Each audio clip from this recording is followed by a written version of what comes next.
Taxi vlog 162.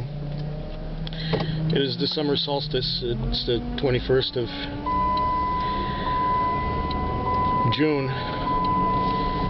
And that stupid fucking thing is beeping again. This is not the way I want to start my day. Here it is. Shut up. That's getting repetitive, isn't it? I think I did the same thing last week.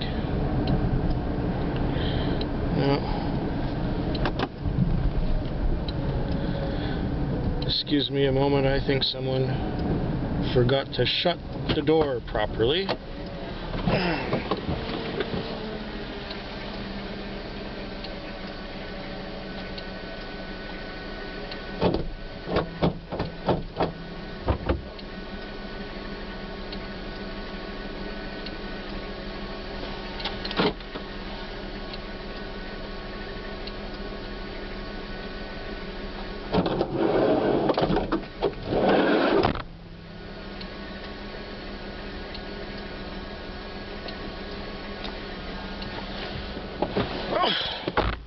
Sliding doors have no business being on a taxi. Only reason I still drive this thing is that I get a slightly better deal on it on the lease than I would on a regular car. So yeah, summer solstice, Cindy's birthday in 2 days. Guys, show her some love, please. I'll put the link on below there. And you can go to her channel and send her PMs and comments on her channel and birthday wishes and all of that. She already has friends and family calling from outside the province to wish her a happy birthday this evening. And I gotta come up with some money to take her out for dinner.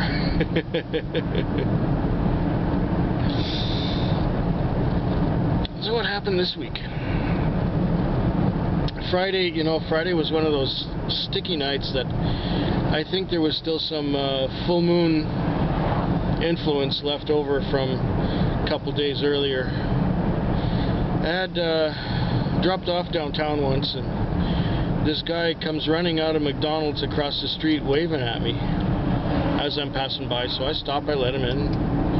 He tells me where he wants to go, out on the peninsula to the north, and says, I want to stop at the bank machine at a certain shopping center to pick up some money to pay. And I'm thinking, yeah, that's great, that's grand. I like cash, especially for longer fares. Well, we get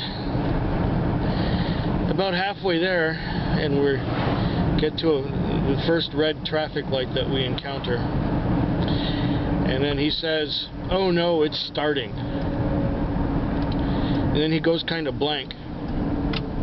And he eats his McDonald's, and he's got the window open, and he's throwing all the wrappers out on the pavement. So he's a real class act. Anyway, we get him to the bank, and we're at the bank machine, and he's about to go out to get the money and pay, but he just kind of looks stoned and stands there and starts wandering away. And so I back up and catch up to him and say, hey buddy, you're supposed to pay. Oh! And he reaches it, he looks in, and he says, you mean there's nobody else in there? Well, and he pulls out his bank card. Getting him to go into the machine to get me cash at this point seems like it might not happen. So he pulls out his bank card, and I put it through the Interac machine, and I get paid with that crap. Okay, later on, just after 2, it's bar rush, or what would normally be bar rush, and I'm staying away from downtown to stay out of trouble. So I pick up. So I get this call to go to this house, and I phone the number that's on the message, and somebody answers, says, yeah, I'll be right out. About 6 or 7 minutes later, this guy comes out, and he's looking in the window instead of just opening the door and getting in. So I'm rolling down the window as if to talk to him. He said, what are you opening the window for? I thought you wanted to talk to me. Well, we don't have to talk. We just have to go. Okay. So we start to go. And I say, where do you want to go? I want to go to Blanchard Courts, he says. Okay, just go. I want to go that way.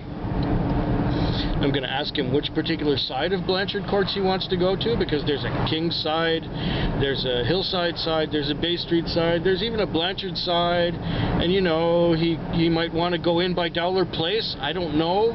Just go there, he says. I don't care where you let me off. Just go there. Just take me to Money Mart or Max or somewhere. I still don't know where he wants to go, but he keeps on talking about, it's a simple thing. You're providing a service. You give me the service of taking me to where I want to go, and I pay. And then we go our separate ways.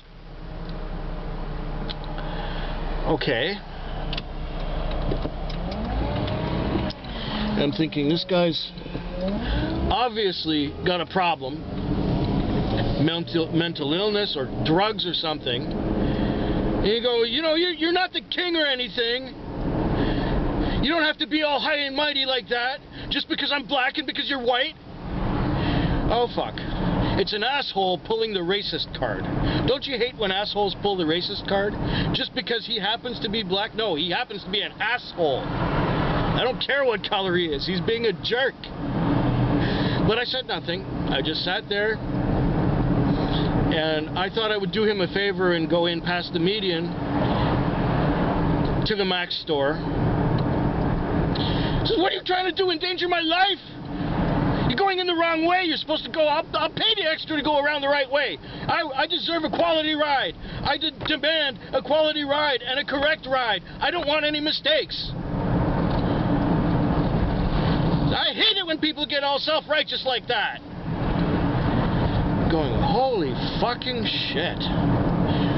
Well, it's like $5.50 on the meter, whatever. Okay, so we stop in front of the Mac store. And he goes, it's very simple. You take me where I want to go, I pay you, you go your way, I go my way. Nothing else has to be in there. There doesn't have to be any politics. Don't you understand that? Fuck. I wasn't talking no politics. I was apolitical. I didn't say anything about race or creed or color or nothing, but he's making all kinds of fucking assumptions here.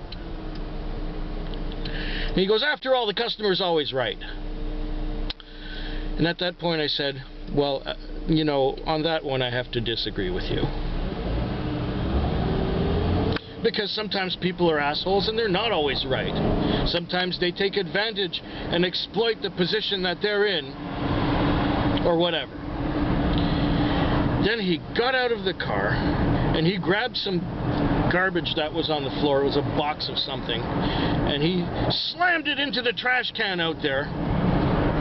And he comes back. He says, now you're disrespecting me. Fuck, what did I say to you? What did I do to you? You know, talk about chips on the shoulder. He said, you have no business disrespecting me, bitch! I'm going, holy, hey, I said, what did I do to deserve you calling me bitch? He says, I don't care what you do. You call the cops. Go right ahead. Call the cops. I don't care. And I looked at him and said, in the politest way I could, fuck off! And then I pulled away, slamming the door shut, with wheels spinning. Now, I didn't care about the $5.70 that he owed me, really. I mean, it's bad drugs. It's got to be bad drugs or mental illness or something. Anyway, I think I know who the guy is. I think I've picked him up before and I know where he lives. But this was not where he lived. This was somewhere else. Anyway, he was trouble. It took me about 45 minutes to calm down and get over that. And as far as Friday nights go, it was meh, so-so other than that. The Saturday night was better. I connected better. Not as good as the last 3 Saturdays before that, but you know, I guess I did good enough. Good enough. So, Cindy and I went camping last week on Wednesday and Thursday. We went to Pender Island. We had a very good time. I'll have videos coming up soon on the main channel. I just haven't had a chance to edit anything yet. Been busy working. Been busy camping. And so, on Sunday night I wanted to catch up with things. And because Sunday nights are slow, I brought my computer to work, as I often do on Sunday nights, and I started to watch YouTube. But unfortunately I didn't watch any YouTube because my portable internet was down, and I called tech support and they said, they asked me, "Are you in BC?" I said, "Yeah." They said, "Well, we're having a problem with the service in BC." Oh, okay. "Do you know when you're going to get it repaired? I said, "No, we don't know." So Sunday night just kind of happened slowly. I ended up finishing the book I brought along to read. And then last night I came to work and the internet was up. It worked fine. I watched a few videos in between calls and everything was going fine, when about midnight I pulled back into my spot after doing a call and I wasn't getting a signal again. So I ended up sleeping most of the shift whenever I didn't have a call. I took a few naps. That was last night. That was the Monday night. And I made a few bucks, you know. I got a lot of change so I can go do my laundry on my days off. Now it's Tuesday night. I hope that the internet is back up. Otherwise, I will start reading this book here. It is Sailing to Byzantium. It's a collection of novellas by Robert Silverberg, a science fiction author who I enjoy a lot. So it's either YouTube, watching your videos and getting caught up. I'm about 200 videos behind now.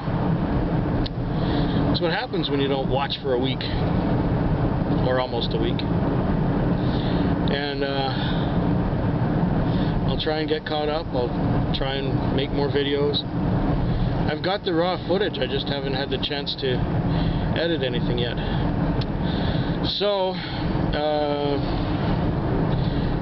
it promises to be a relaxing night. I hope yours is better than mine. And I'll see you eventually. Or sooner.